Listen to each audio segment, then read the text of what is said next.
ఇక ప్రతిపక్షంపై ప్రభుత్వం అరాచకాలు కొనసాగుతూనే ఉన్నాయి.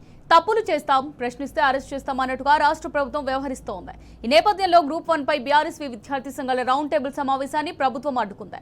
బాగ్లింగంపల్లి సుందరయ్య విజ్ఞాన కేంద్రం వద్ద బీఆర్ఎస్ అధ్యక్షుడు గెల్లు శ్రీనివాస్ యాదవ్, బీఆర్ఎస్ నేత రాకేష్ రెడ్డి సహా పలువురిని పోలీసులు అరెస్ట్ చేశారు. ప్రస్తుత కాంగ్రెస్ ప్రభుత్వం వ్యవహరిస్తున్న తీరు ఎమర్జెన్సీ పాలనను గుర్తు చేస్తోందన్నారు గెల్లు. గ్రూప్ 1 పై హైకోర్టు ఇచ్చిన తీర్పు, భవిష్యత్ కార్యాచరణపై రౌండ్ టేబుల్ సమావేశం పెడితే ప్రభుత్వానికి వచ్చిన నష్టం ఏంటని ప్రశ్నించారు. రాజకీయ పార్టీలు, ప్రజా సంఘాలు కాంగ్రెస్ ప్రజా వ్యతిరేక కార్యక్రమాలను అడ్డుకోవాలని పిలుపునిచ్చారు.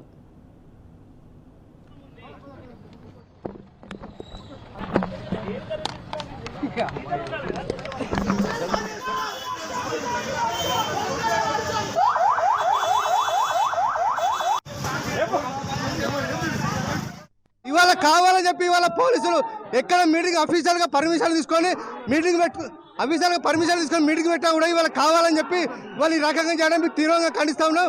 ప్రజాస్వామ్యవాదులంతా దీన్ని ఖండించాల్సిందిగా మేము కోరుతా ఉన్నాం. ఇవాళ హైకోర్టు తీర్పు ప్రకారమే మేము అడుగుతా ఉన్నాం. హైకోర్టు తీర్పు ప్రకారం అడుగుతున్నాం. ఈ రకంగా సుందర విద్యాలకు వెళ్ళినా కూడా అభిజాలు పెట్టుకుంటే కూడా అరెస్ట్ అవ్వడం చాలా అన్యాయం. ఇవాళ పోలీసులు చాలా దుర్మార్గంగా వేరుస్తూ ఉన్నారు. ముఖ్యమంత్రికి తొత్తులుగా వేరుస్తూ ఉన్నారు. ఇవాళ కావాలని చెప్పి ఇవాళ పోలీసులు ఎక్కడ మీటింగ్ అఫీషియల్గా పర్మిషన్ తీసుకొని మీటింగ్ మీటింగ్ పెట్టా కూడా ఇవాళ కావాలని చెప్పి వాళ్ళు ఈ రకంగా చేయడం మీకు తీవ్రంగా ఖండిస్తూ ఉన్నాం. ప్రజాస్వామ్యవాదులంతా దీన్ని ఖండించాల్సిందిగా మేము కోరుతా ఉన్నాం.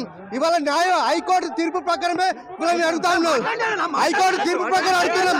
ఈ రకంగా సుందర విద్యాలకు వెళ్ళినా కూడా అభిజాలు పెట్టుకుంటే కూడా అరెస్ట్ అవ్వడం చాలా అన్యాయం. ఇవాళ పోలీసులు చాలా దుర్మార్గంగా వేరుస్తూ ఉన్నారు.